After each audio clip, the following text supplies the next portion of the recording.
মস্তিষ্ক মানুষের শরীরে একটি গুরুত্বপূর্ণ অঙ্গ। মস্তিষ্কের স্মৃতিশক্তিতে মরচে পড়া একটি পুরনো কথা। তবে এখনকার ব্যস্ত জীবনে খুব সহজেই আমাদের স্মৃতিশক্তি লোপ পায়। বিষয়টি নিয়ে অনেকেই চিন্তিত।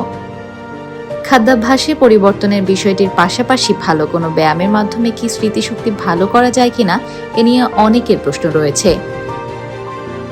অনেকে মনে করেন ধ্যান করলে মস্তিষ্কের কার্যকারিতা বাড়ে। এটি ভুল ভাবনা নয়, তবে আরও কিছু ব্যায়াম রয়েছে যা করতে পারলেও মস্তিষ্কের ব্যায়াম হতে পারে।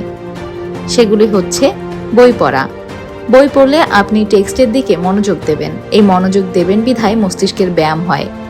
একটানা পড়তে গেলে অনেক সময় খেই হারানো স্বাভাবিক, তবে মস্তিষ্কে জোর খাটানো যাবে না। যেভাবে পড়তে ইচ্ছে করবে, যখন পড়তে ইচ্ছে করবে পড়বেন। নিজের পছন্দের কাজ করুন। নিজের পছন্দের কাজ বেশি বেশি করার চেষ্টা করুন। নাচ, গান, কবিতা লেখা কিংবা সৃষ্টিশীল কাজে নিজেকে নিয়োজিত করুন। শখের কাজের ক্ষেত্রে কারো বাগান করতে ভালো লাগতে পারে। কাজ যাই হোক, মন ভালো থাকে এমন কাজ বেশি করুন। এখনই কৌতূহল হারাবেন না।